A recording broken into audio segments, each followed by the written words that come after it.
this session so that we'll be able to share with other participants who are not able to join us at this hour. We also have another information session to start. So thank you for participating in the BSIC 2020 Incubator. We're excited to have you. My name is Vanessa Grellet. I'm the president of the Blockchain for Social Coalition. With me on this call, you have York Rhodes from Microsoft, who is also on the board of the coalition, and Alex Boto, who works at Gitcoin, which is a platform that we're going to be for the next 6 weeks in order to work together. And we also have Tessie Moraine, who's part of our advisory team, who will also be available to answer any questions. So just before we start, I'm gonna try to mute a lot of people so we make sure we don't have any background noise. And if you have any questions, please raise them in the chat. Happy to answer them on the fly. We don't need to go through the entire presentation. We can start answering questions as we do the presentation.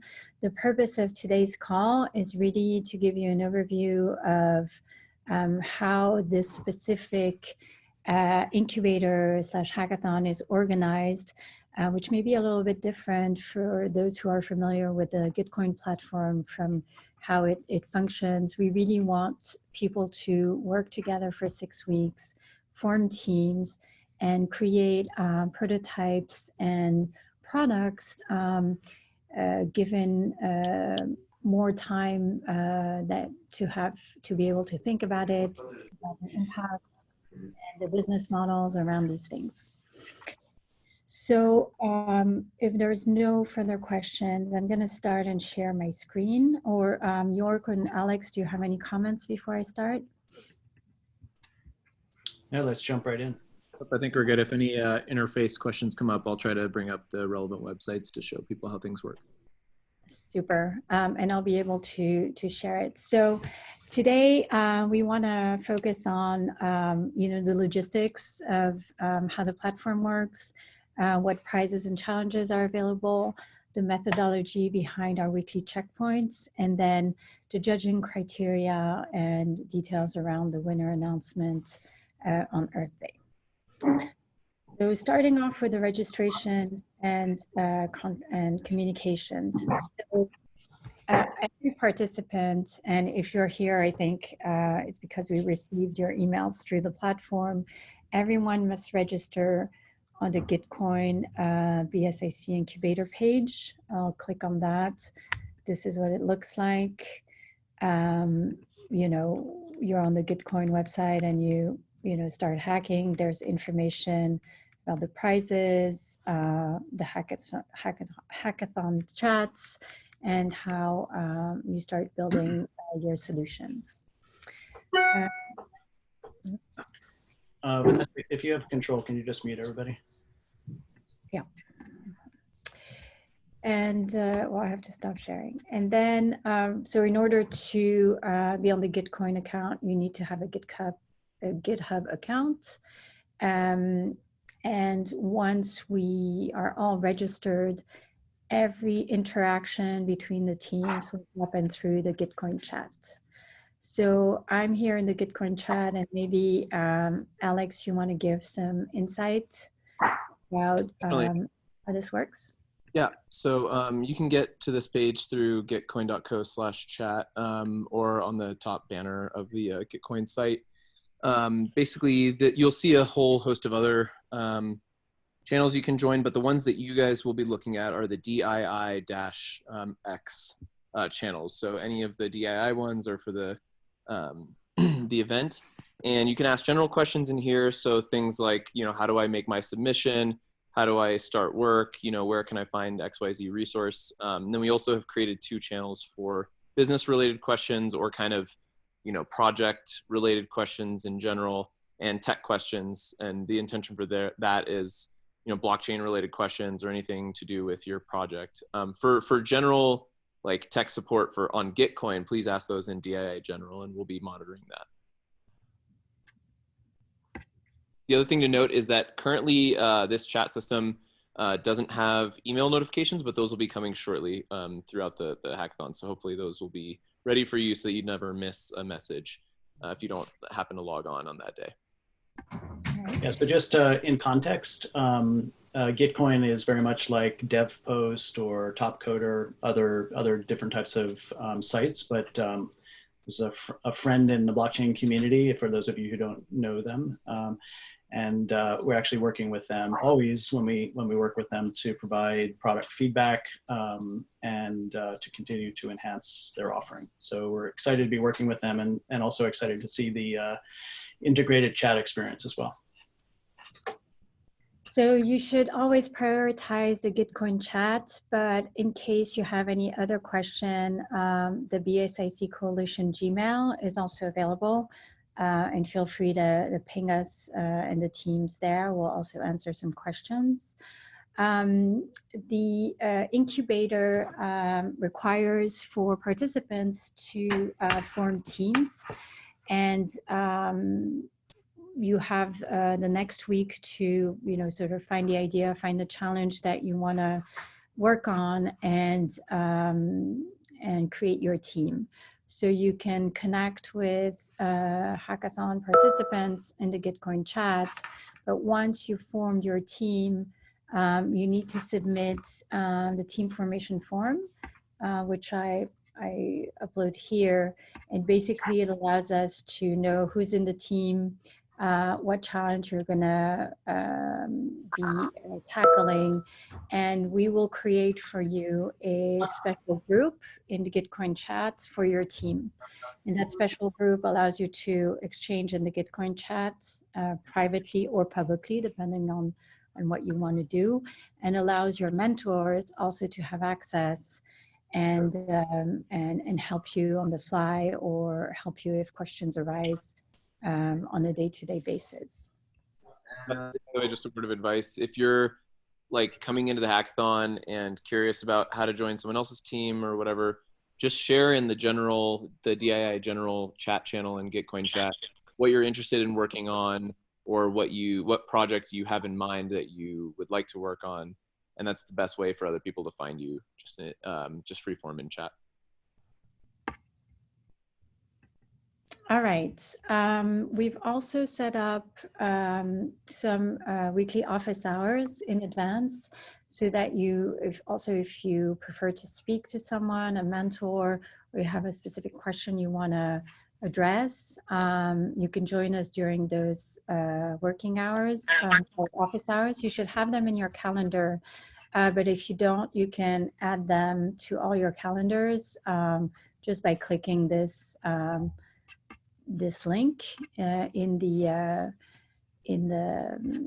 document, and you'll be able to add that. So we have a weekly Gitcoin call every Friday. So this is a general call that Gitcoin organizes for all its community. So I think it's a great call, and this Friday we'll be present to answer any questions specific to the BSIC incubator, but I encourage you to continue engaging with this weekly call, because we'll give you a lot of information of existing hackathons and other activities around the Ethereum ecosystem.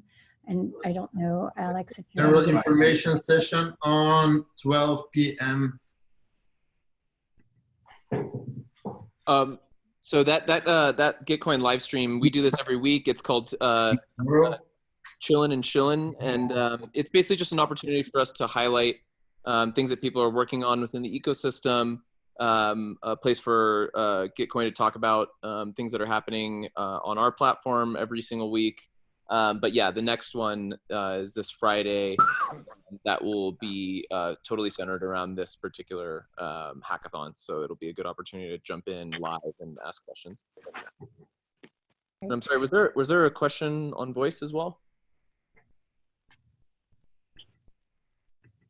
Okay. And yeah, that link, when you click that, that'll add it directly to your calendar. So that's a good way to keep up to date for every single week. And then we have weekly office hours with the mentors, which you can also add on your calendar on Tuesdays at 12 and Thursdays at 6 p.m. We try to accommodate a lot of time zones. If you have people, please mute if you can. If you have people in your teams that Hey, Vanessa, hold on one second. Orban, Juan, and the 646 number, can you please mute your Zoom session?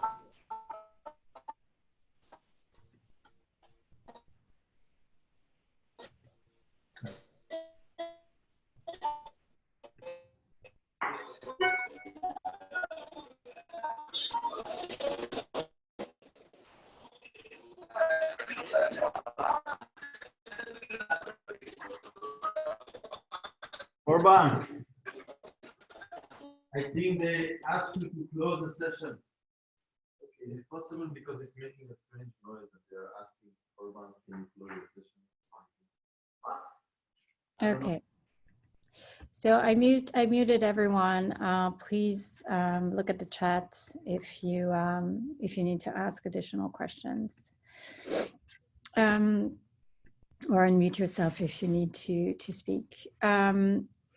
So we have these weekly office hours. Once the mentors have been assigned to your teams, you can also work with them on other touch points. It's really up to you to get organized on this and how much support you need. If you need additional support or you need additional mentors, please email us, contact the BSIC email, or in the Gitcoin chat. We might have a specific channel for mentors. As we mentioned before, there's the tech questions and the biz questions channels that you can join to continue that. We'll be moving on to, are there any questions at this stage for these issues? All right, so we'll be moving on to prizes and challenges, and I'll let York Rhodes speak to that in more details. Thank you. So we have essentially three categories of defined challenges: sustainable cities, plastics and pollutions, and carbon, or carbon footprint specifically. And these are areas of interest among the sponsors. And so we've created a very broad categories, but also then we're very careful to create requirements for submission. You can see these in detail in the Gitcoin chat. I don't know if you can jump, or sorry, in the Gitcoin interface, if you want to jump over there. Yeah, if you go to the Prize Explorer. Click on start hacking. Yeah. So each of these categories is actually, there's quite a bit of detail in here in terms of what we expect in terms of the outcome. We've even provided you with the rubric or the judging criteria with quite a bit of detail there, so that we can help you guide yourselves towards a a very compliant submission. The judging period ends in about 5 or 6 weeks, and then the hacking or the incubation session, which we'll go over actually the weeks in a moment. But post that, there will be a short judging sequence where then we'll actually go through and evaluate all of the different submissions. Do you want to get into the details of sustainable cities, plastic, and carbon? Yeah, so let's start with sustainable cities. Sustainable cities, you can sort of look at that as any type of activities that will create cities that are vibrant ecosystems. So this could be anything from very specific environmental issues all the way through to things like solving for homeless, as an example. And we actually have a project that we're advising on for the city of Austin. We're going to post some materials on as well on that. And that is basically a homeless identity wallet experience. And very interesting. One of the rubrics is really understanding how your product shows up in the field. This is something that both City of Austin is learning, and we're also learning as well from the feedback in the in dealing very specifically with this specific constituent group, where the nuances of user experience and all kinds of things that you have to remember are quite important. So those are just some very broad areas in sustainable cities. In plastics and pollution, there's lots of different types of examples of things here. Obviously, there have been projects that you've seen in the Ethereum ecosystem like Bounties for Basura, which was basically a incentivized beach cleanup type of project as one example. This could be any type of thing dealing with this subject matter area, inclusive of things like e-waste or battery reclamation or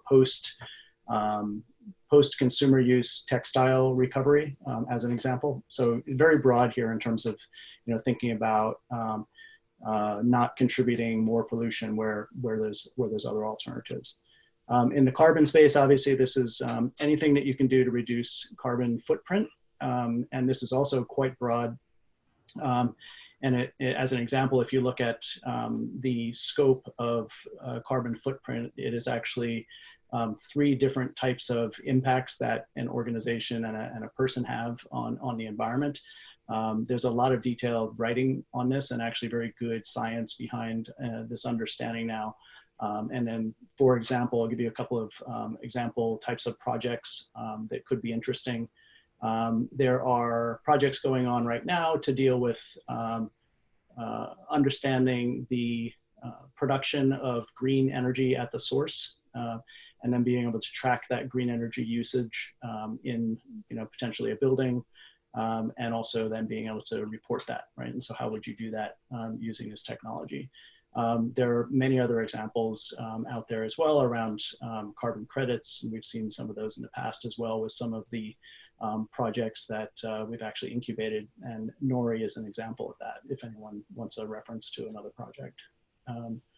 Anything else you wanted to add, Vanessa? Yeah, I wanted to add that since these challenges are pretty broad, we put the details of the SDGs that are related to them. So I'm just going to click on the goals and targets.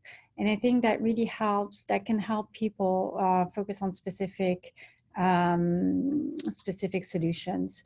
So the way the goals are structured is, there's a definition of the goals. They give you some facts and figures that are relative to the goals, which can allow you to sort of focus on what needs to be solved for. And then there's what they call goal targets. And those are the outcomes that are expected for each SDG. And I think it allows you to understand how broad the SDGs are. If you look at sustainable cities, you see that it covers affordable housing, sustainable transport, natural heritage, inclusive urbanization, participatory human settlements. So it's just a canvas for you to see what problem you want to tackle. And as long as your project is within these targets, it will qualify for the submission.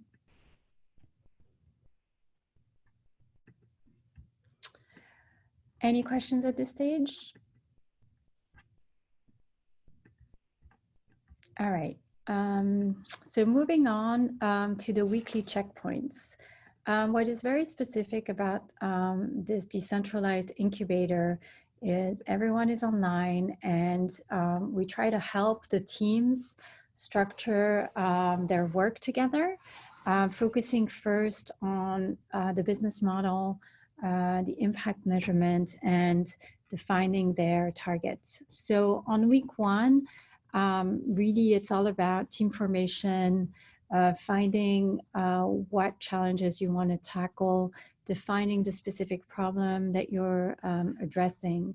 So really by the end of week 1, what we need from you is to have you complete the team formation form, set up a GitHub repo where you're going to be able to upload all the documents and code, and then define the specific problem you're addressing.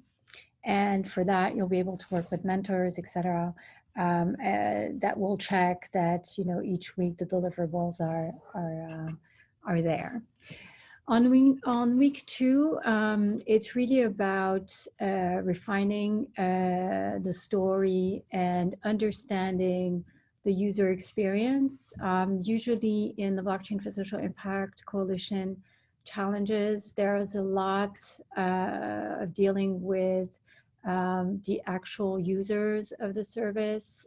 So for example, end users of remittances, and it's all about thinking how your solution can be adopted. So defining what are the pain points, defining the value proposition of the product, how will you distribute the product or the solution, and are there any unintended consequences or risks associated with your solution.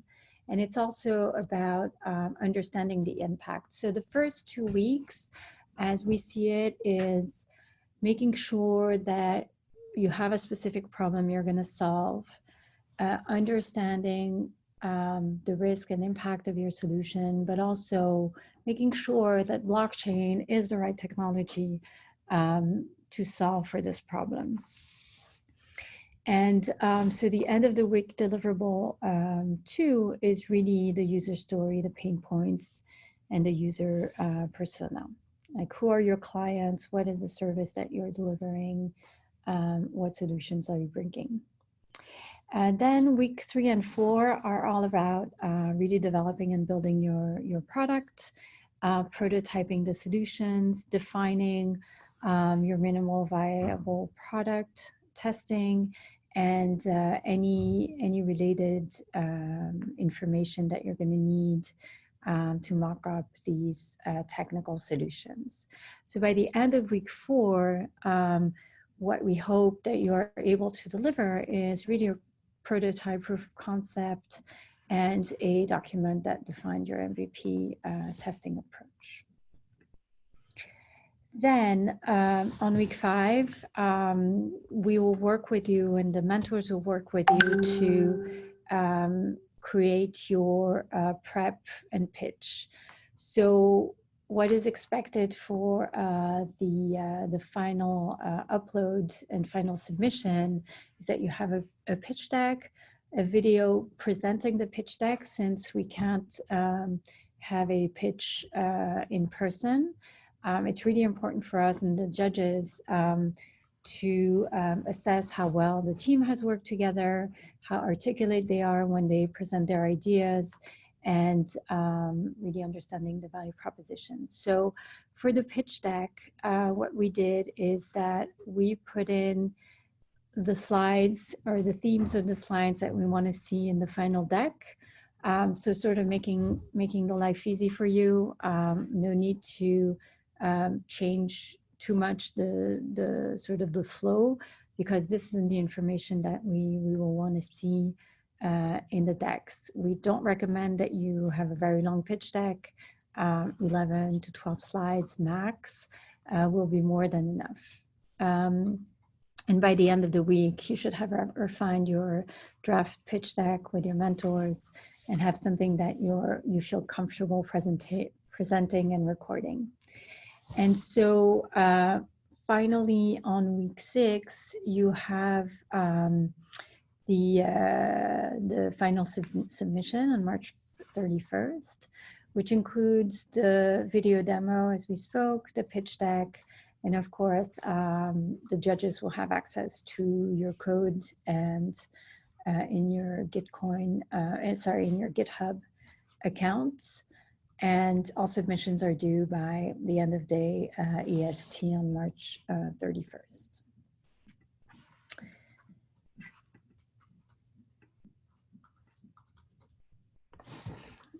Now moving on to the judging criteria and deadlines.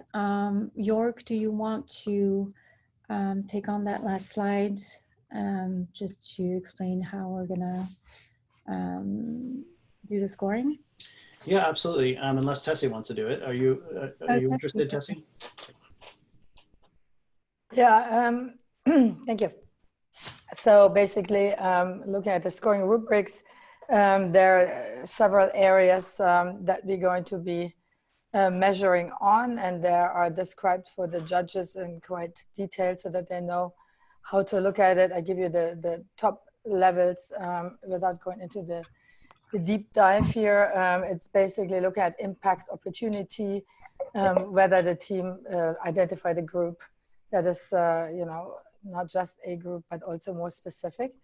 And then looking at the benefits and the size of that group, and then also how the model, the business model was validated, and how these assumptions were made, but then also whether validated, for example, with somebody from the beneficiary group.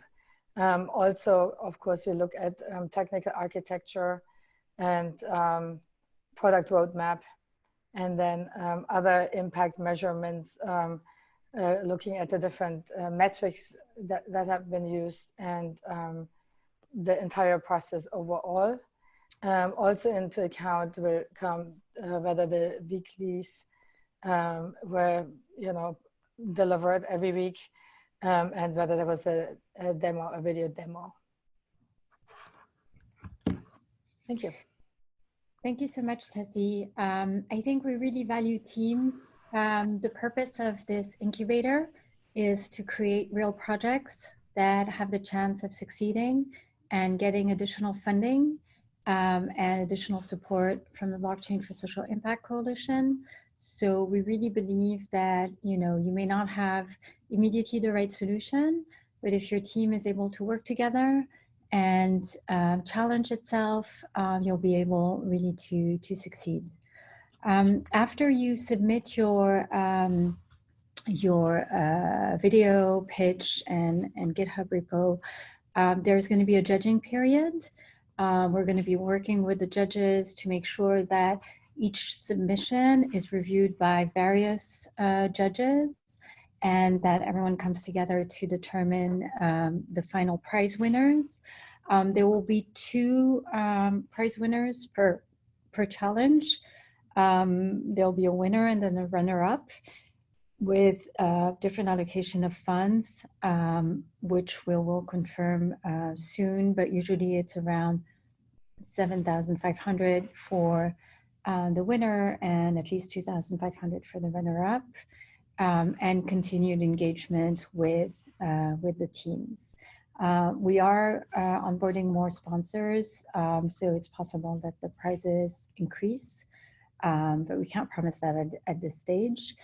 We are partnering with large tech companies, with UN, and large multilaterals, and we'll be updating the website about the sponsors. As always, it's not just about the money, it's about the people you interact with, the people who have subject matter experts to help you shape your solutions. We'll have experts from the UNDP Environment and Plastics teams who will be able to answer any issues that they face on the ground. They're looking to solve a lot and globally. And so hopefully it will inspire you and help you through your journey.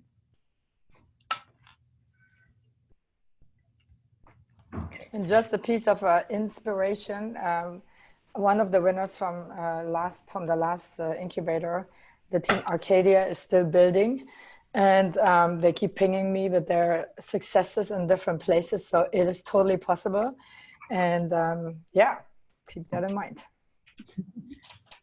Yeah, and I was going to say just a word of advice on your presentation materials. That is as important a work product as the rest of the work, because if you've done wonderful work and you haven't presented it well, then you're not going to be able to really showcase the value of your team, the coordination of your team, you know, your inspiration about why you've done this work. So the output of, besides the coding output and a prototype, the actual demo and presentation is extremely important in terms of how you present. There is, I want to flag one thing here. There is, last time we did see that there were lots of technical solutions, great solutions from areas where there perhaps weren't, the video wasn't as easily made, right?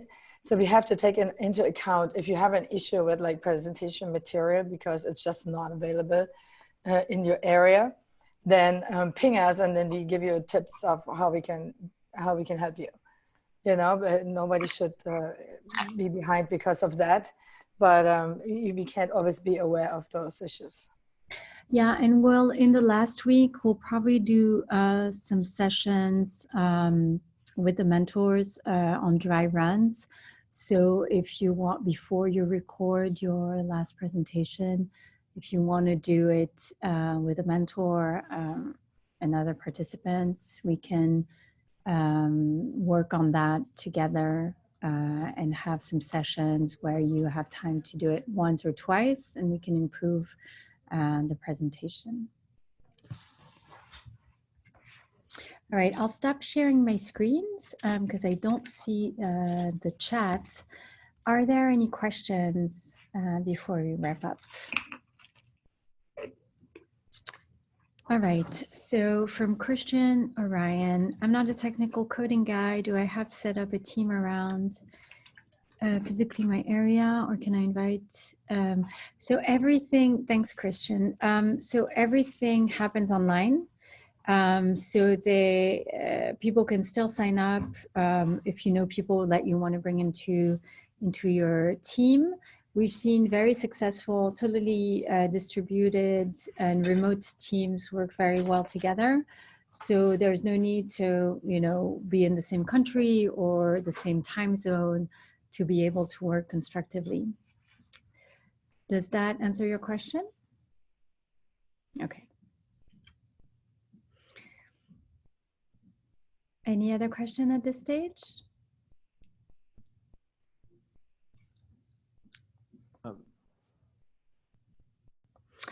From Gustav Fritz, what is the minimum maximum team members? Could you please repeat what you said about the prize amount? We usually do 4 team members max. Tessie, I don't know if we have any other specific guidelines.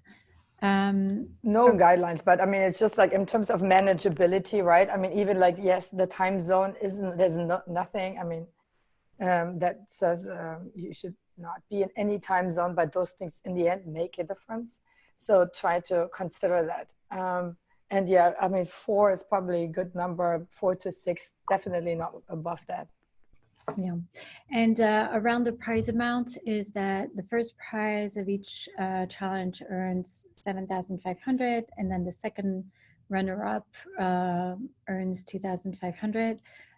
All the donations that we receive from the sponsors go directly to the prize winners. We try to get maximum money to the winners, and it's possible that these prize amounts increase. We might also have a third runner-up in case we have a lot of money to redistribute. Then the other question from Juan, is it okay if we plan to participate with the same project at ETH Paris Hackathon? Yes, I will be at ETH CC, and a few of us will be there. So happy to connect with that, but yes, you can definitely do both. Just make sure it's the same team, right? I mean, like don't hack away with like a whole other bunch and then you win here and then they go like, hey, what happened? So make sure that the integrity of the team is preserved. Yeah. For example, Nori had won a truffle hackathon and then they went through our incubator. So it happens all the time. So question from Red One, is there a dedicated space on GitHub group where we can scoot for people to team, a place where we can virtually mingle? Alex, do you want to answer that? Yeah, can you repeat the question? Sorry, one more time. Sure. Is there a dedicated space on GitHub chat where they can look for people to form a team? Yeah, we can create a team formation channel specifically if that's helpful. I know that for other hackathons, we've actually done that. So I'll go ahead and create a separate find a team channel. Yeah, and Alex, we were talking earlier today about actually being able to form in the chat, a separate channel for a group, because I think that's specifically what the question is here. Oh yeah, for each group, we'll make sure that Vanessa and York have the ability to create a private channel or a public channel if you wish, for each and every group that wants to have a space to invite people to and talk with your teammates and coordinate. Also, we'll make sure that a mentor is added to those channels so that you have a direct link just for your channel specifically, so you don't have to be kind of brought in with everyone else in the same channels. But I'll go ahead and find a team channel for starters.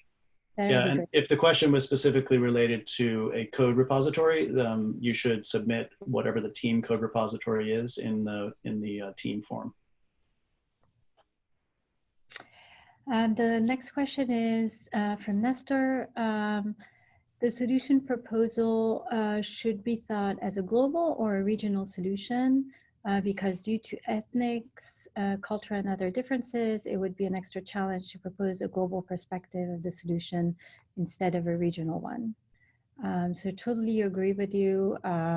You are responsible for defining the scope of your solution.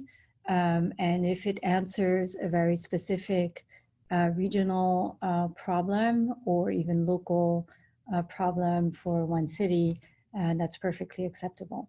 I think in order for the solution to grow and scale, you may want to have top of mind how you can have it replicated in other instances, but it's perfectly fine to start with a local answer.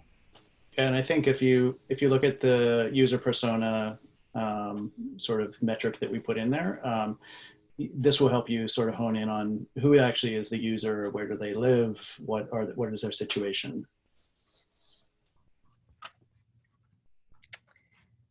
Any other questions? I don't see anything else in the chat.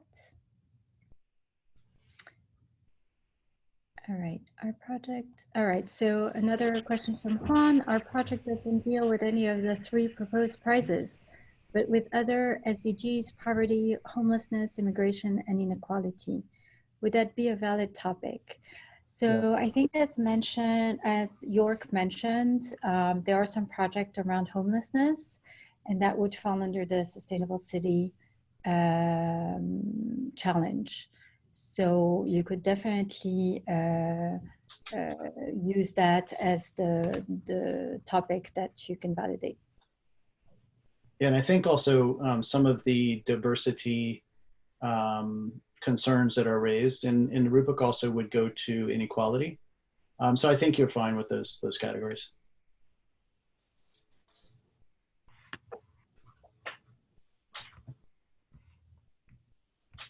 All right, thanks, Juan. I have another question from Chris. If a team of 4 is advised as being manageable, is there a minimum number that is acceptable? Tessie, have you seen small teams, teams of 2s?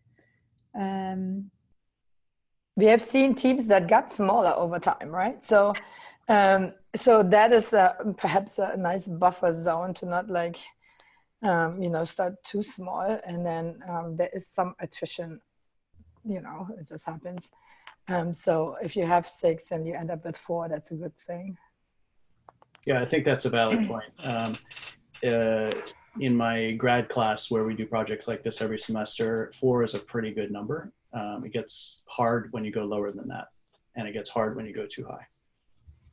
Yeah, and you want to make sure that in your team you have sort of diverse profiles, that you have some technical expertise, but also some business expertise. I think that's a good mix. If that's not possible, that's perfectly fine. You can also get input from mentors. But yeah, aiming at 4 is something we recommend.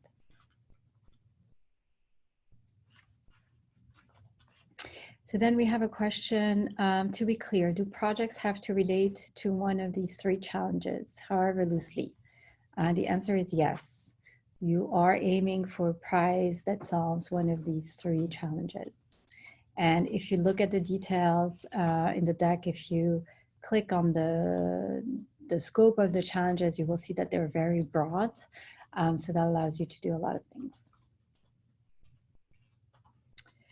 Then we have a question from Gustav. I get we need to work in a fresh repo, but being in the open source space, do you have any notes on how valued original code is versus forking and remixing from other existing projects? York, do you want to take that on? Tessie, you might want to advise here based on your past experience. You know, from my perspective, if there's some good open source work that's a building place, why would you start from scratch? Yeah, no question. Isn't that the whole idea of open source? Yeah. Go for it. Yes, I can give you some more open source stuff to start with. A question from Max. What about solo projects? Do you mean, Max, when there's only one person in the team? So no, we actually need a team for submission, so a minimum of 2. Because the idea is, if you look at the criteria, some of the criteria are actually about the team, about diversity in the team, about how the team works together, etc. So we encourage team formation. And you'll be surprised at all the people that are going to be in the Gitcoin chats. Question from Juan, will this video be available later so that we can share it with our teams? Absolutely. As soon as we get the recordings, we'll circulate it, we'll put it in the Gitcoin chat, and I'll send an email to everyone who's on this call. And then another question from Max, any advice on finding team members in a blockchain dry space like Baltimore? So Max, as we've said before, you don't need to have your team members in the same city. You can have them in other cities, in other companies, in other countries. I would encourage you to go to the local meetups. If there are any in Baltimore that focus on blockchain, that could be one way to engage with additional team members. Tessie, do you have any other sort of advice outside the Gitcoin community or the people who have already registered in the incubator? No, I mean, maybe you want to bring some people into it. Not everybody has to have blockchain knowledge, right? If you're looking for good, you know, UX or things to bring together, it would help though. I mean, if people have blockchain knowledge, but you can find people online and ask them to be a team. Yeah, and I was just watching a session from ETH Denver from one of the winners. And what struck me about that winning team, it was about 4 or 5 team members. The entire discussion and why it was so meaningful in the presentation was because of the subject matter expertise that was about the situation on the ground, more so even than the solution, right? So the solution there obviously was important, but most of the presentation was speaking about how they validated their assumptions, how they solved for the specific problem on the ground for that particular issue, and then presented back to the team. It's probably one of the reasons why they won, because they really understood the problem. Which also speaks to, like, the type of mentors you're looking for, right? There's a little different question, a different answer to your question. The mentors do not have to know blockchain, but they do need the domain knowledge, right? Yes, make use of them. Yeah, I think team members that have domain knowledge, team members that have skills that are different from yours are very, very critical. Max, I hope this answers your question. If not, please feel free to ping us and we'll try to help if we have connections in Baltimore. Yeah, and also from a, sort of a a teaming perspective, if people are not aware of this, obviously using tools like Zoom, even things like Visual Studio, pair programming and tools like that allow you to remotely coordinate and code together or work together. So, I mean, this team, as an example, the Blockchain for Social Impact team is very rarely in the same physical space, but we coordinate extremely well through Zoom and Google Docs and Trello for all the tasks that we have to coordinate our activities.